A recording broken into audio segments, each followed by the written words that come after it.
Afternoon, coming to you from on top of the world here on Mount Horror, and you can see the view around here is pretty damn good of northeast Tasmania. You got Mount Victoria and Mount Albert, the Saddleback over there, Ben Lomond National Park off in the distance. Anyway, beautiful part of the world. Anyone who hasn't seen it should do.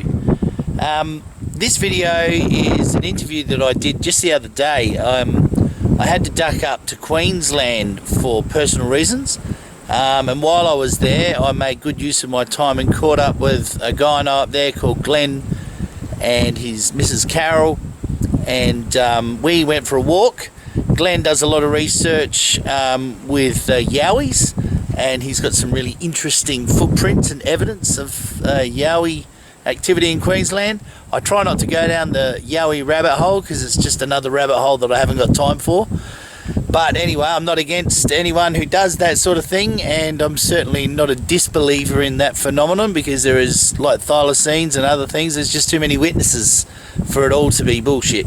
And there's a lot of videos starting to get out now with different researchers have got their thermal imaging and stuff, so there's a bit of evidence starting to mount up for something very unusual happening with that Yowie stuff. Anyway, Glen has had at least one or two Thylacine encounters before in the past, and his missus was with him when he had his second one, and he's found prints. He's got some good evidence happening there. I went up to see him, and he took me out to show me one of the spots where he finds all sorts of activity, not just Yowie stuff. We found some prints there. They were interesting. They were large. And then we went back to his place and did a short interview. My microphone was playing up. I couldn't do an audio, so we videoed it. So anyway, I hope you enjoy it. And this is Glen's story on what he encountered and encounters in his area, which is up on the Sunshine Coast there in Queensland. Hope you enjoy it. Thanks a lot.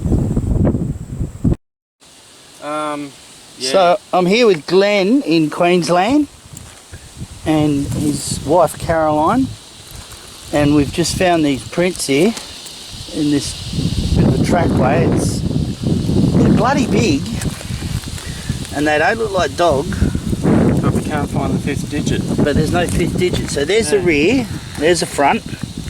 By rights, if that's a thylacine, there should be a fifth digit somewhere around here, unless that's it down there. That might be it. But it does sit lower than the plantar pad sometimes. When it comes out, it'll be out here. You know what I mean? On a right angle. But there was that one you seen up there, which did look like it had a fifth digit. Yeah. But, you know, that's a big dog. If that's a dog, that's a bloody big stray dog. And look. Is that you? Yeah, where did that come from? I heard that. That rock. Just got a rock thrown at us. That was over here. Yeah. I just had one behind me and scoot past and shot past you.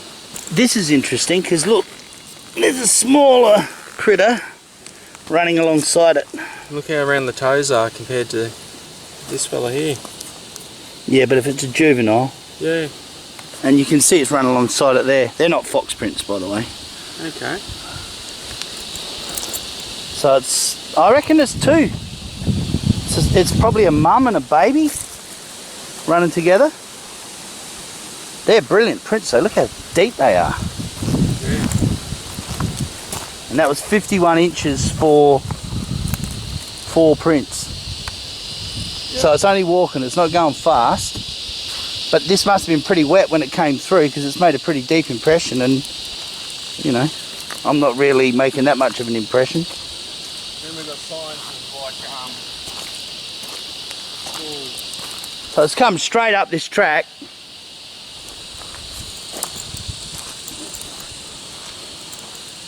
They've got signs of paddy melon or something. I don't know what you call the small species. Oh, it'd just be a wallaby. Yeah, agile wallabies up here. Yeah. Those little agile wallabies. I wonder if it was on the prowl, maybe hunting this fella else. Could be. That first trackway I found in Tassie had paddy melon tracks right alongside it. Yeah. Was chasing. And those ones Mark and I found last year on the beach. That was chasing a wallaby. I think we've seen that one there, didn't we? Yeah. Yeah, that's the one we saw before. Alright, I'll back in a minute. I'll check this one there, the stick in the puddle you said. Just in case we missed it. And look, that smaller one's going the same way. They're running together. Look, there's the little one. There you go. So you got the adult and the juvenile, whatever they are, and they've gone straight up there. Yeah. Across that little patch there. Yeah. Wow. In the bush under the log, and they'll be under the log, like I can show you the spot where they also get, like, they squat under a log. Yep.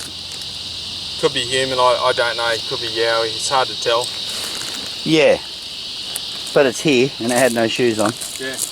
And it trod there as well, and there. So what we find is that the other print, I think it was here I got it, the little human one, it tracked in, it came literally from here, tracked in, walked around, done a circle, and walked straight back out of the bush again barefooted. That was that little Yowie one. I got it from here, but only, and it sunk, it was deep. Still getting his plumage, this guy. So I'm here at Glens, and we had a bit of a technology failure with the microphone, but we're going to film Glen's print cast he's got here for us. So this one here, Glen, this is your biggest one. Yep. And that's got the splayed toes. Yep. So we don't think that one's a dog. By no means, it looks pretty big. I'm not certain, but you may have an impression of a 5th digit there, the tip of the toe. Hard to say. But it's not the first time we've had thylacine type prints that don't present the 5th toe. You know, with the splayed toes and everything.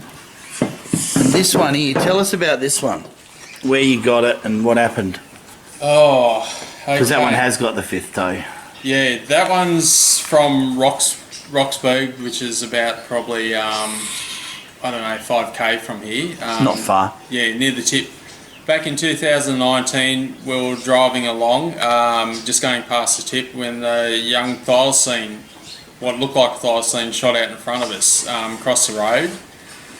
We pulled up, and it just stopped on the other side of the road. There were 3 of us, and we watched it for a good 3 minutes straight. It was just walking around sniffing. It really didn't care about us at all. I was trying to reach for a phone at the time to try and videotape it. Another car came from the other direction, and the thing just shot off. And we didn't see it after that. And about 2 or 3 weeks after that, I decided to go for a hunting around the area. I just had a sneaking suspicion. There was a bush track not far from the site, probably about 500 metres, that if there's going to be anything, it'd be down that way. And I ended up walking down there, and I found the tracks in the mud down there. They were that's the spot you took me a couple of years ago. Yeah, that's that spot there. These footprints, there's 4 of them. They're all from a sequence. Got one here, one here, one here. Okay, so those 4 deep ones are all from that same trackway. From the same trackway. And that one's got the 5th digit too, you can see there. And that little nut at the hill. Yep. These actually have, if you look under it with the magnifying glass, actually have hair fibres in them. Yeah, I remember you put a post up about that. So there's definitely plant fibres in there, but there's actually hair fibres in there as well. There is hair fibres amongst them. They got caught in the mud.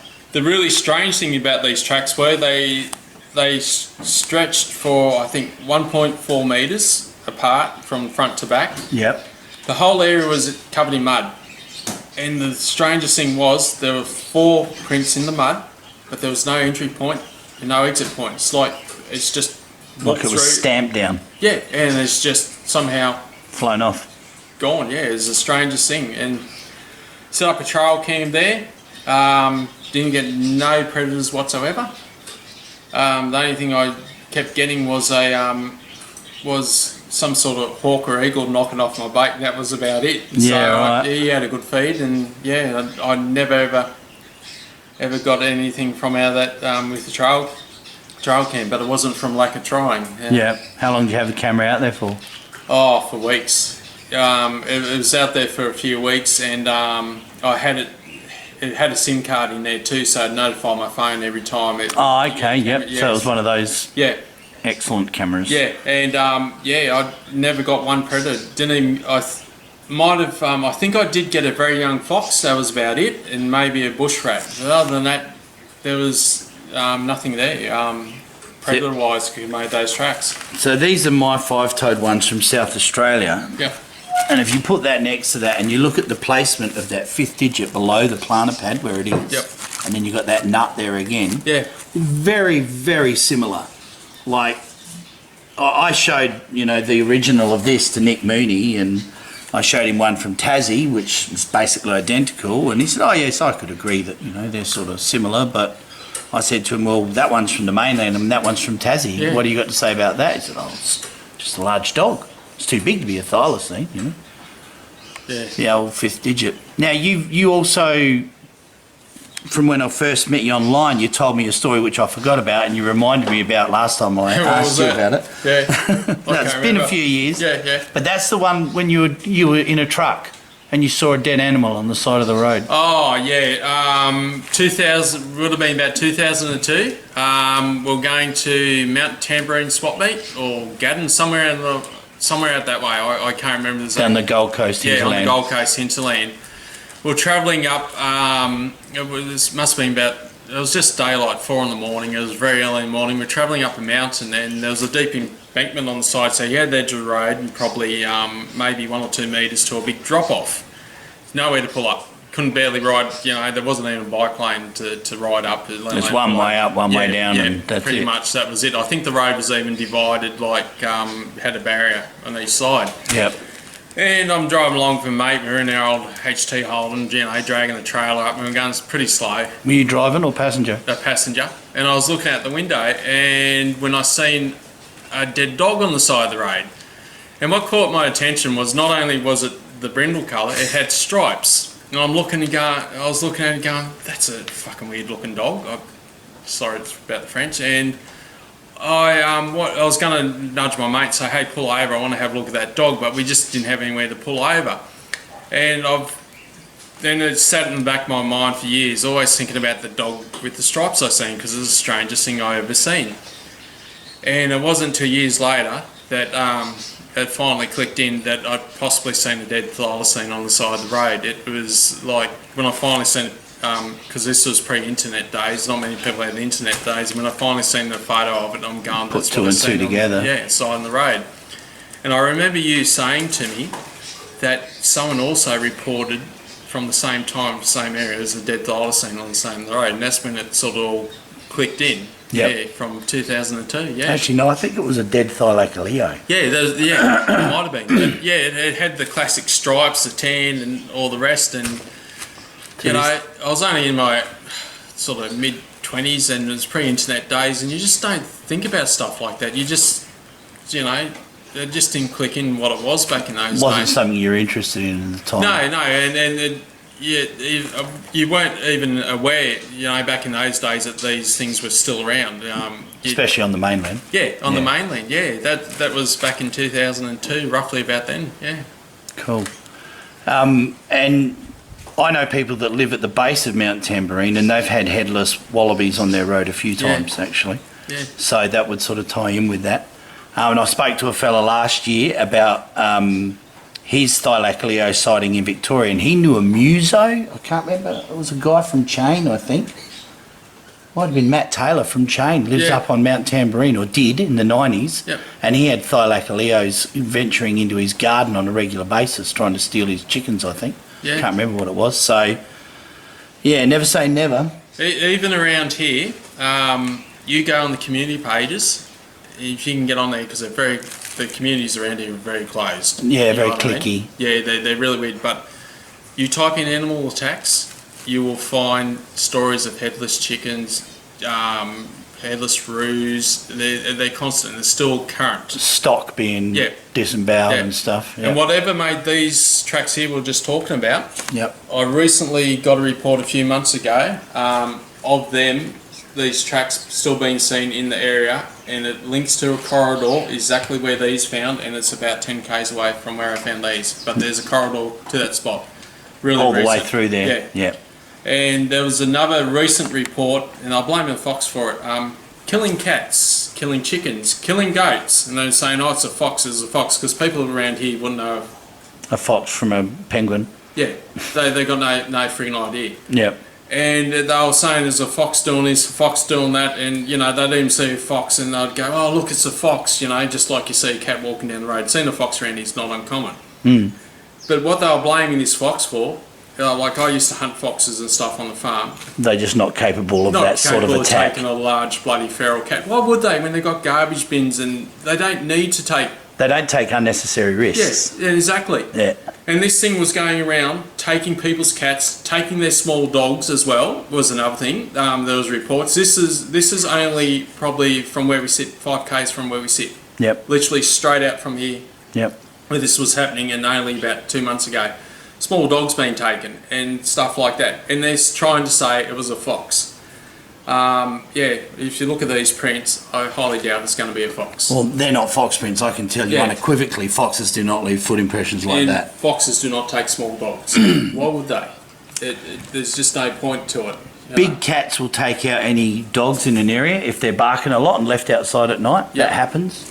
And I know that predators in general will take out other predators because it's competition. So you never have a cat and fox problem where you've got a lot of dingoes. Yeah, exactly. But yeah, I've never got to the bottom of what with the attacks. I don't know if they're still going on, but I haven't heard anything recently. But it was there for a few weeks straight. There was non-stop attacks, and it goes quiet, which is when you go on the community pages and look at the posts, there seems to be a cycle of that. It's like every couple of years. Yeah, every couple of years for a certain few months of the year, and then it'll go quiet again. Then you might have sporadic like roos found here and there, but then the attacks will start, and that might just reflect the seasons. Like it's hot and, you know, summer it's dry, so there's less food around, so they go and prey on domestic animals as opposed they don't have to work as hard. Yeah. Yeah, in the heat. Yeah, exactly. That makes sense. Yeah. Awesome. Well, look, thanks for taking me out today. I've got a bit of footage of what we found today, which is cool, and it matches up with this print here perfectly. Yeah.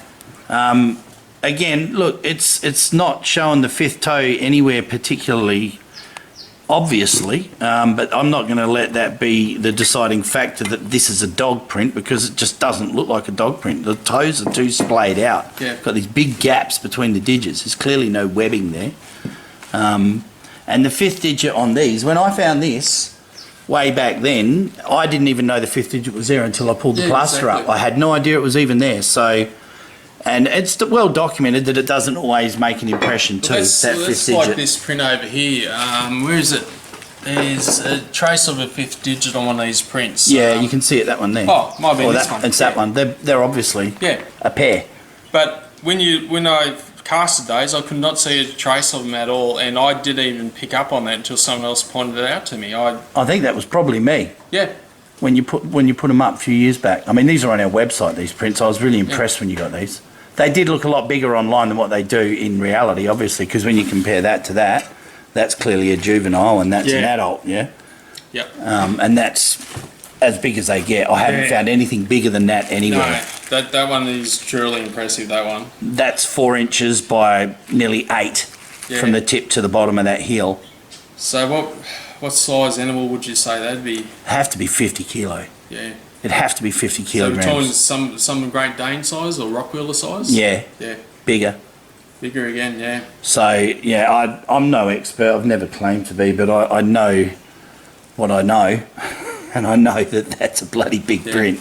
And, you know, I had that dog judge with over 60 years experience, and he looked at that and he said, there's just no way that's any breed of dog whatsoever. Yeah. It's not a dog. So this one's from Kilcoy. Yep.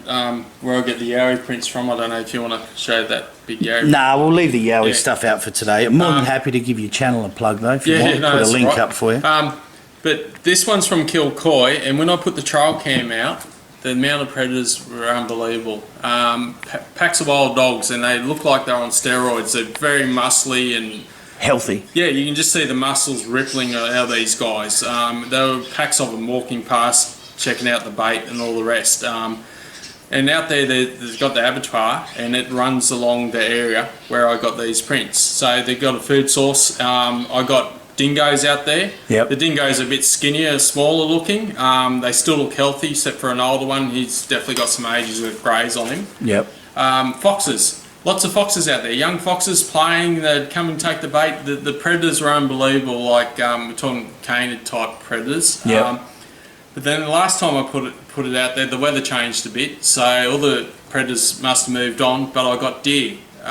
there's herds of probably about 6 or 7 deer coming up, and they literally come up and sniff the camera. So there's food sources everywhere out there for them. Yep. Then you've got open farmland, so you've got the abattoirs, open farmland, you've got prey, you've got kangaroo tracks, wallaby tracks.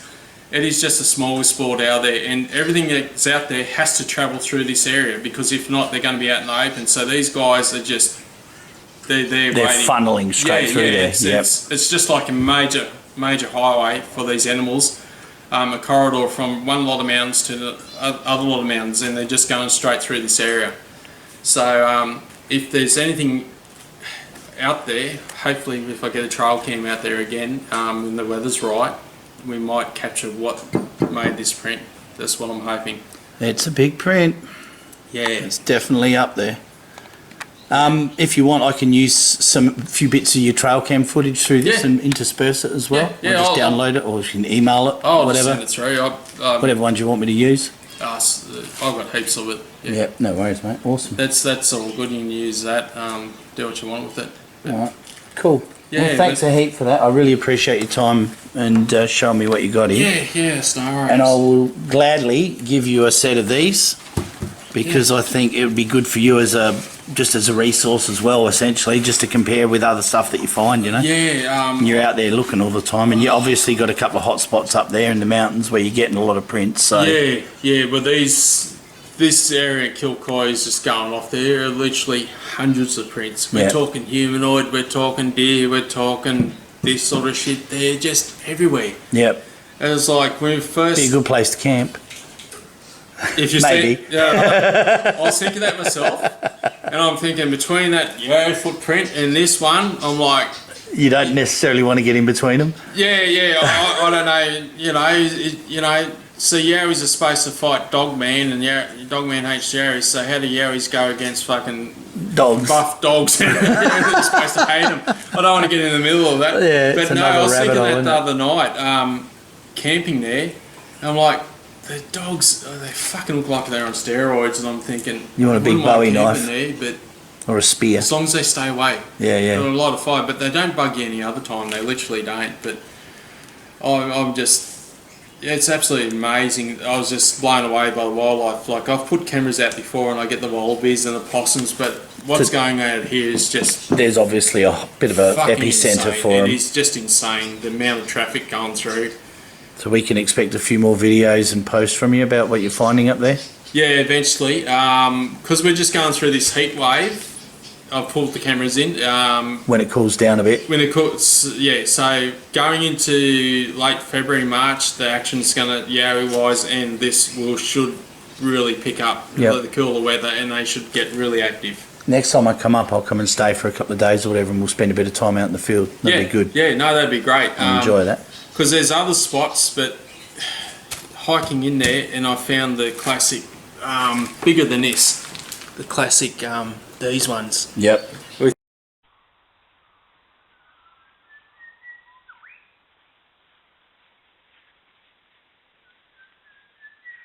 Digit. Yep. I might have photos of them somewhere, but they're the ones that are, you hike in there, you're going down hills, up hills, and you go carrying 5 kilos of plaster and 3 litres of water is not actually. Yeah, it's not practical because it's hard enough just walking in there carrying a fucking camera. And, And then I've found some beautiful prints there, and even Caroline, she usually points them out, go and check this out. And there's been some real classics. Big 5-toed prints. Yeah. Yeah, they're up there. Whatever they are, they're marsupial. They might not be thylacine, but they're not dogs, so... Yeah, I don't know. And I think Queensland's got a few secrets that it's been keeping for a long time when it comes to animals. Yeah, and then sort of we're in the area, the classic area where they had the bushland tiger sighting as well. So there's... Yeah, well, that's only 30 k's north of here, isn't it? Yeah. And I'm pretty sure there's historic sightings of it in this area as well, and right up to Gympie. There's a bushland tiger, and there's a Gympie one as well, but there's a different name again. There's a Gympie cat as well, yeah. Yep, big black cats. And this is the thing I was telling you about on the way when we went up there today. In Torval, which is probably about less than 15 k's from here, this was on the Lost Brisbane page on Facebook. In 1905, there used to be a big cat farm out there, and some of those cats actually escaped, and they never recaptured again, and that's actually 100% documented. One of the cats somehow killed someone in Brisbane, which is documented, and so the possibility of big cats around here is a very real thing. It's not just a made up story. There is actually basis to the fact that there was cats there, and they did escape. And they did escape. So, and these are newspaper reports. Yeah, I think so. They were on Lost Brisbane's page. Okay. They do all the historic stuff. And I think that caught your eye. News reports as well as other reports that they put up of what's happened around in here. the past. Yeah. But they showed photos of where the big cat farm used to be on their page there. This was about a year ago. Bengal tigers, was it? I think it was Bengals and might have been lions or something. There are lion sightings in Queensland, like what people would swear black and blue was a female lion. Yeah. So I don't know of any lions, but lionesses definitely. Yeah, lionesses. Yeah, that's what I'm thinking. Leaning towards, if I can remember exactly what they said, but they did show pictures of the Victorian, the era, not the state, of posing at the park and all the rest with the big fences. Yeah, right. Okay. But where the exact location is, I don't know. They didn't actually give a road or where it used where to it actually used be. to be. Torval. They just said Torval. And stuff like that. Yeah. Yeah, well, that's all part of the picture, isn't it? I mean, there's a history of something happening. It's like when you talk to the people from Bullen's Lion Park, and you mention you're talking about big cats in Australia, suddenly they don't want to talk to you anymore. Yeah. Because clearly, every now and then, things would escape. Yeah. I went to Bullen's Lion Park as a kid, and it was terrifying. Yeah. Because you're driving through this pack of lions, and you get out of the car, you're dead. My mum used to tell me about it.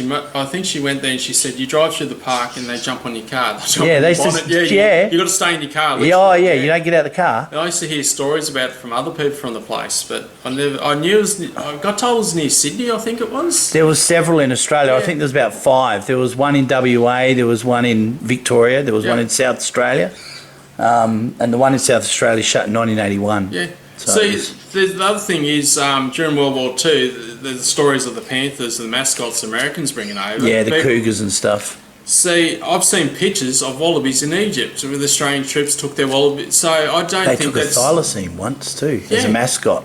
Yeah, that's documented. Don't see it being too far fetched. Like if they've taken wallabies and stuff over in Egypt when I was stationed there, why wouldn't they brought stuff over here? Yeah, why? Because there were no customs on these World War II bombers flying over here with the Americans, and vice versa. And there's no customs. They brought whatever they wanted in here. Yeah, whatever you wanted, they brought. And whatever they can get their hands on smuggled, they sold it. They didn't give a shit. You could probably order a line from overseas. Days, you could. You paid enough money. Absolutely. Yeah, so. All right, mate. Well, look, thanks very much for your time. I really appreciate showing me your collection here. It's great. Awesome stuff. Cheers.